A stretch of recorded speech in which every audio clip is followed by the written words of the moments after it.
I try not to offer advice unless somebody explicitly asks me for it, but a younger friend who's also a beginning scholar, untenured, asked me explicitly what I would tell a young scholar from a marginalized background who doesn't have tenure whether or not they should speak about Palestine at this time. And there's a very simple way to answer it, and there's kind of a more complicated way to answer it. And so I'm thinking through the nuanced forms of how to answer it in two major ways. One, the effect that it will have on you if you're asking yourself this question.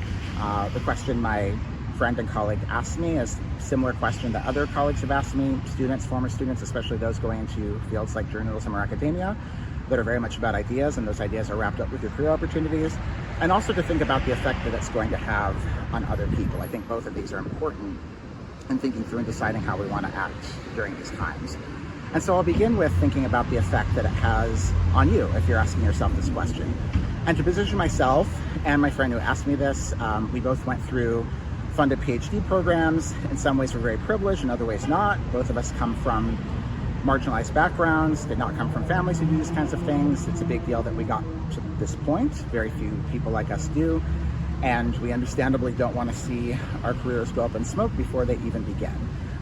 As anyone who's familiar with me probably knows, I spoke about this issue before I even began my job at Northwestern, and it cost me a lot in terms of personal relationships and professional opportunities.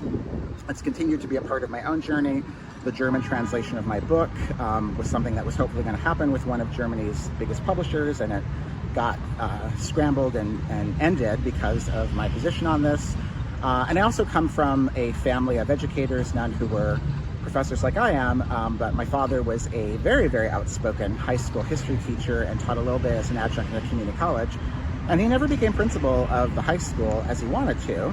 He rose as high as assistant principal, specifically because he would speak out on politically sensitive topics at the time, particularly South African apartheid, racism, and issues in our very own community. And so it had a very strong effect on the amount of money he earned and the kind of career he had, but also on the kind of person he was and how beloved and respected he was. So as you think about these decisions, first think about yourself. And if you speak out on things that are politically sensitive or unpopular, sometimes that are popular but not with the people in power, it will have a material effect on your life. That could be deleterious. You might not get opportunities that you would have otherwise. As a very smart therapist told me once, you lose some opportunities and you pick up others. There are other things that you get to do if you speak out. But if you think about being somebody who's going through the tenure process and not wanting to say anything theoretically that's politically difficult for 5, 6, 7, 8 years, that's going to have an effect on you. What you do and what you say becomes who you are. It's not a deviation from who you are. And so if you do and say and don't say certain things year after year after year, that's going to make you a certain kind of person. And when you get into that tenured position, you're not going to magically revert back to who you were 7 years before. You're going to be that person who has not said certain things and not done certain things and not taken certain risks for many years. And that might change who you think you are. It certainly has an effect on people's psyche. It makes up a lot of resentment and anger and mental health trauma for feeling like one can't express oneself. And it takes a toll. It has an effect on you. Speaking out can have an effect on you. Not speaking out can also have a very deleterious effect on you. And so I think that's something that you have to keep in mind when you're making these kinds of decisions. It also has an effect on all kinds of other people. I think a lot about Toni Morrison, who tells her students, or told her students, you know, when you get these kinds of jobs that we who are lucky enough to even have tenure track jobs have, when you get these kinds of jobs, it's not just a grab bag for us to get mine. Like, we've been given much and much is expected of us.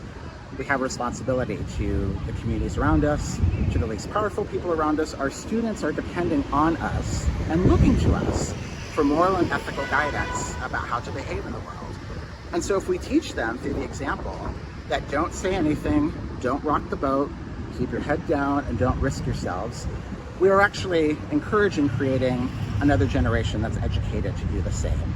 And I don't think that's the point of being a professor, a writer, or any kind of creative worker, or any kind of professional worker is thinking about wanting to have an impact on the world. That's not the kind of legacy we want. We want to lead with our values, and our values have consequences.